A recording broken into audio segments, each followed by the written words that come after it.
നമ്മളിന്ന് ജേർണലിൻ്റെ ഫ്രണ്ട് പേജാണ് ചെയ്യാൻ പോകുന്നത്. അതിനായിട്ട് നമ്മളുടെ കയ്യിലുള്ള ഓൾറെഡി ഒരു ബുക്ക് ഉണ്ടായിരുന്നു, അതിൽ ഓൾറെഡി നമ്മൾ ചെയ്തിട്ടുണ്ട്.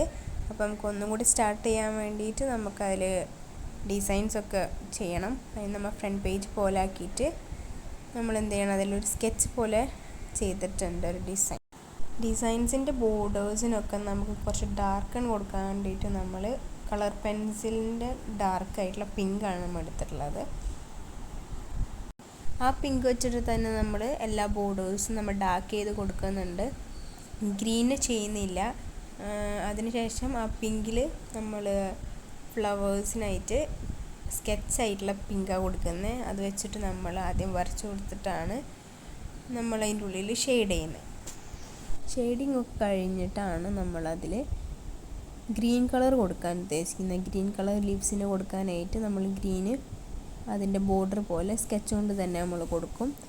എന്നിട്ടാണ് അതിൽ ഷെയ്ഡ് ചെയ്യുന്നത്. കളർ കൊണ്ട് ഗ്രീൻ കളർ വെച്ചിട്ട് തന്നെ എല്ലാത്തിലും നമ്മൾ ഷെയ്ഡ് ചെയ്യും. അതിന് മുൻപായിട്ട് നമ്മൾ ബ്ലാക്ക് ഇങ്ക് ജെൽ പെന്നാണ്, അത് വെച്ചിട്ട് നമ്മൾ ഫ്ലവേഴ്സിൻ്റെ ബോർഡറൊക്കെ ഒന്ന് നമ്മൾ കളർ പെൻസിൽ വെച്ച് ചെയ്ത ഭാഗമൊക്കെ ഒന്ന് വീണ്ടും ഹൈലൈറ്റ് ചെയ്ത് കൊടുക്കുകയാണ്. അതിന് ശേഷമാണ് നമ്മൾ അതിൽ ലീവ്സിൻ്റെ ഉള്ളിലൊക്കെ കളേഴ്സ് കൊടുക്കുന്നത്. എന്നിട്ട് നമുക്ക് ലീവ്സിൻ്റെ അതിലത്തെ ചെറിയ ചെറിയ ഇതൊക്കെ നമുക്ക് ആ ഇങ്ക് വെച്ചിട്ട് തന്നെ ഫില്ല് ചെയ്ത് കൊടുക്കാം. എന്നിട്ട് ഞാൻ അവിടെ തന്നെ മുമ്പേ ജേർണലിൽ ഞാനൊന്ന് സ്കെച്ച് ചെയ്ത് വെച്ചിട്ടുണ്ടായിരുന്നു. അതിൻ്റെ മേലെ കൂടെ നമുക്ക് എഴുതി കൊടുക്കാം. ഈ സെയിം പെൻ വെച്ചിട്ട് തന്നെ നമുക്ക് എഴുതി കൊടുക്കാം. എന്നിട്ട് നമുക്കതൊരു കാലിഗ്രഫി മോഡൽ പോലെ ആക്കാൻ വേണ്ടിയിട്ട് കാലിഗ്രഫി സ്റ്റൈലിലത്തെ കുറച്ച് കട്ടി പോലെ കൂട്ടി കൊടുക്കാം. അപ്പോഴാണ് എൻ്റെ ഇങ്ക് ചെറുതായിട്ടൊന്ന് പരന്നു പോയത്. അത് പിന്നെ ഞാൻ കാര്യമാക്കിയില്ല, അത് അവിടെ തന്നെ ഇട്ടു.